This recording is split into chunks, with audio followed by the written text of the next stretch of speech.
Greetings, comrades. My name is Gigantals, and basically now I'll be doing my rock vlogs from Lulworth Cove and Durdle Door and stuff. So you're basically going to see all the little pretty rocks that I brought home, and my parents can fret over, oh, how are we going to bring all these rocks back? The car's going to be weighed down at the back with all this weight. Don't worry, I'll carry them in my hands. And as everyone knows, you know, when you've got something too big or too heavy to fit in the, you know, that you can't carry in your as hand luggage, you can always put it in the plane, and then the plane will suddenly fly because you know airport logic.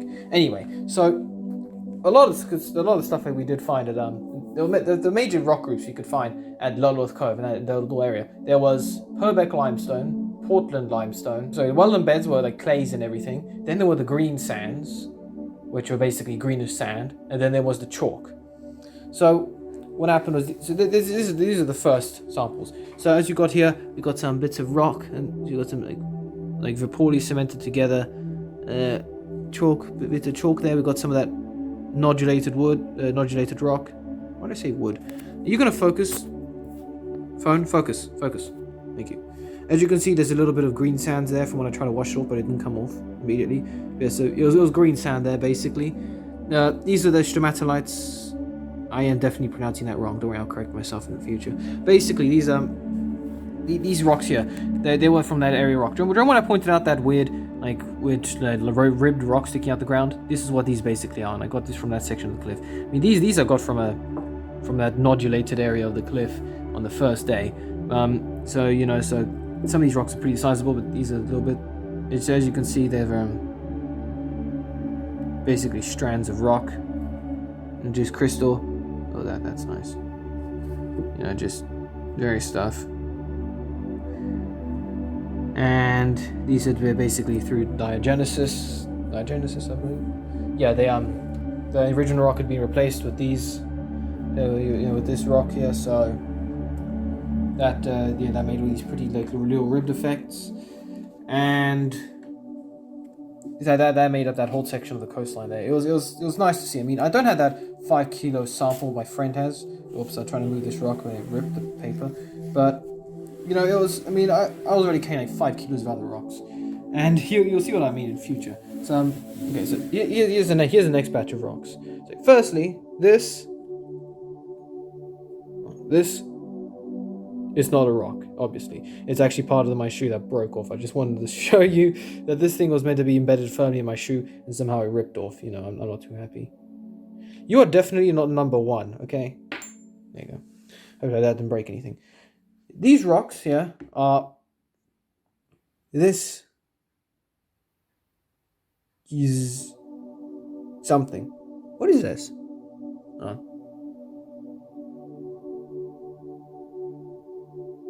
Okay, yeah, this is I believe the same thing as as these types of rocks here, but it's just a bit flakier. It was all tabular. There's another nice piece of that rock. You know, those little ribs things. Here's a nice piece of chalk, basically just tabular chunk here.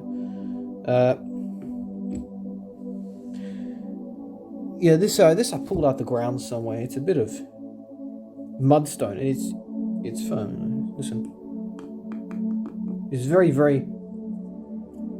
light, and it's fragile, so I've got to be careful. And then this is no, I really looked at that one, didn't I? What makes these interesting? Oh wait, yeah. Okay. When I showed you before those crystals I had found on Durdle Door, this is what I'm talking about. As you can see, they're those crystals. Here's my finger in comparison, okay? They are very, very small. I tried to wash these rocks, but then some of the crystals washed off, so I realized, okay, well I can't wash them now. They're going to be dirty. Here's some more of those evaporites. You can see them, eh? Nice. Look at that. Shiny. Very nice. Oof. Okay, that's a bit close, I'll be honest. Is any on the other side? Yeah, here's some more. So, you know, these are little things all over them. Very nice to look at. Oops, sorry, there you go. My hand. There you go. So very nice stuff. This is a pretty sizable piece of. Basically, in the second day we went to that section of the cliff near Durdle Door. Basically, remember those ball beds that are sticking out the rock face? Basically, I ripped this out of them. I ripped this off one of the beds on the bottom, and you know, I kind of liked it. As you can see, it's got a bit of weird discoloring there. on different sediments and clays that initially formed it. And my thumb stuck. Okay. And this looks a bit weird. It looks a bit big, I know. But this is important because this is one of the pieces of rockfall that had occurred recently. I can't remember exactly where on the beach I got it, but basically I saw it was lying on the floor near a bunch of scree, and I said, I'm going to collect this. It's basically a rockfall sample, and I was like, that is somewhat cool because that this used to be part of a cliff and it's fallen down, shattered probably a few times, and then this is a big chunk out of it. Okay, and then here we got into some more stuff. So we got some more. So we got some chalk there. There's some grey. So I'm using my chin to focus. We got some grey like bedding thing. You got a grey bed there. Something else. Yeah, we have these little weird crystals. I think that's crystals. Those black things are crystals. I think I've ripped this out of the rock face. Oh yeah. I think I recognize this rock. This is the one with halite. Basically salt, table salt. As you can see, it's all shiny, glittery. Focus. Why is my camera not focusing? Focus! Just tapping with my chin, hoping it focuses. Anyway, so there's various stuff here, and then you had these little like radiating black stuff, which is nice to look at. Just in the halite there, that was cool. And this is some more of that muddy rock there. Ow! I poked myself with that sharp end. Just some more from that from those beds in the ground in that cove where the big cliff collapse had happened. Just another bit of rock from that. Yeah, I've got a few rocks there. Some of these are smaller pieces that are broken off from the main rock. I can't remember which ones they are from though. This one, calcite. As you can see, there's calcite on this. I found it near those sections where I took all those pictures of the calcite. This was I believe this was a piece of that rock from that rockfall near, although that small part of scree was, until my friend to keep an eye out for me as I went to grab it, by Durdle Door. Yeah, that was from that. This one is limestone-ish. It has that. I can't see, the sun's in a bad place. There's calcite on that end, and then calcite steadily throughout. So it's a piece of limestone. There's some more of that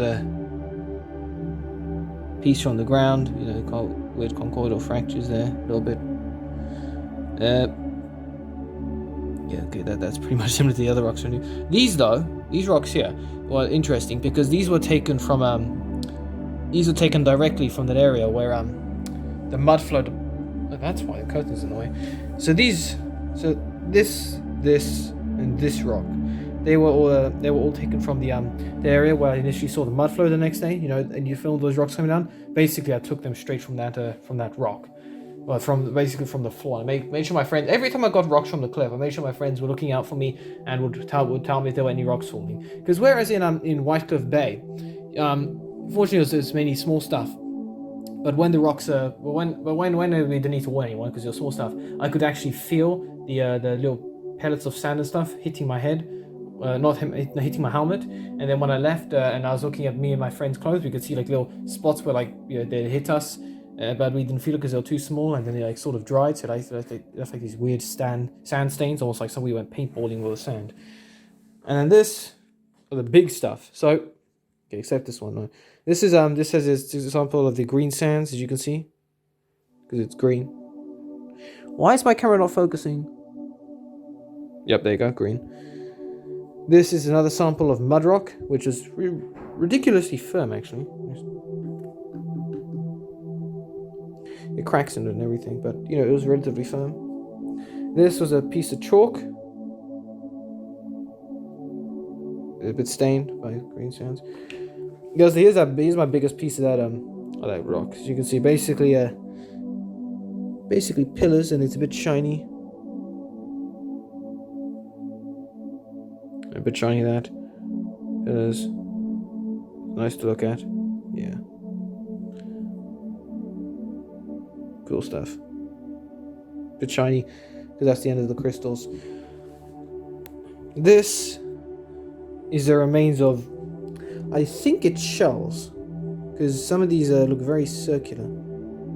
Basically, they were embedded in this rock and they became shiny. The shells recrystallized. So basically you had all these like little shiny shells, shell fragments and stuff in them. It was nice. Just found near that place where we had to almost drown in the high tide, or I almost fell in. And this was definitely found there. I remember this well. Basically, my lecturer lifted up this piece of rock and said, "Look, this is a premium example of folding. This rock had clearly been folded." And he dropped it on the floor and said, "Yeah, if anyone wants to take that, if anyone wants to carry it back, take it." And I just put it in my bag and took it with me. I mean, the heavy weight was probably one of the reasons why I fell into the ocean, because I had several kilos of these rocks on my back.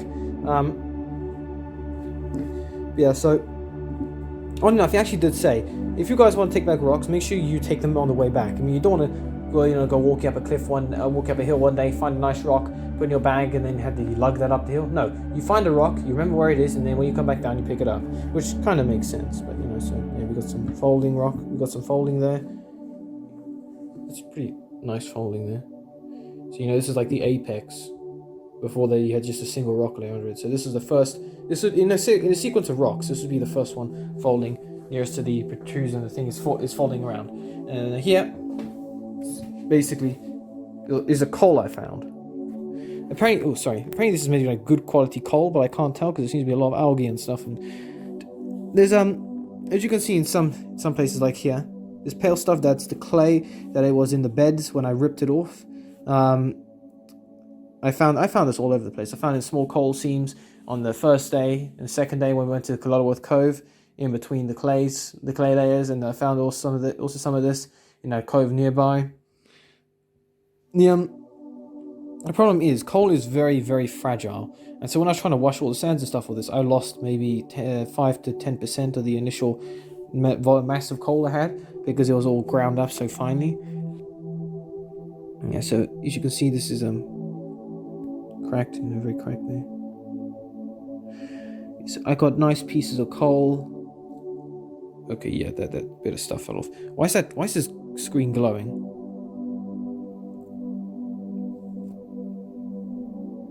Yeah, so nice bit of coal there in case I'm cold, I can just burn it. It seems to be a bit more browner, but I can't tell if that's just the mud it was in or not. Yeah, so that I found interesting things, a bit of plant matter on this still. I gotta clean this again. Yeah, so I found a lot of coal there, which showed that trees had been buried there, and through pressure and stuff, they'd be turned to coal. And like some of the stuff, like when I was washing this away, some of the things we did find was that there was like iron pyrite there, so it stained the rocks, iron sulfate there, or pyrite, and basically it stained the rocks like yellowish brown, or that is from sulfur in the soil, because apparently you can find coal where you can find pyrite. Yeah, so that was basically the rocks and stuff I found when I went to Lulworth Cove and Durdle's Door. Except this is from my shoe, just ignore that. Yeah, it was interesting to go there because again, we see folding, we see sedimentary rocks like this, from mud to chalk to shells there. We see diagenesis here, one crystal replacing another. We see cementing stuff together. We see organic interference with rock formation. We see evaporite deposits and rockfall deposits. We see a calcite, halite, the evaporites. We see mudstone, and we got coal here. So it was an interesting trip. Nothing I think that would be worth more than a few or pennies in a shop or whatever. But it was interesting for me, and I can add this to my rock collection that I already have, which is going to be awesome. I'm going to fill up every windowsill in my house with rocks and fossils. Anyway, so that's all for this video. If you like this video, please give a like, and please share my videos, and please do comment on what you think of them, and any other things you want me to do. Please subscribe to my channel so you can see more content, and please ring the bell to keep up with my video releases. Next episode, I'll find something else for you guys to do, because I've just looked at all this stuff right now. Yes. Anyway, that's one of the videos. So see you next video, comments. Until then.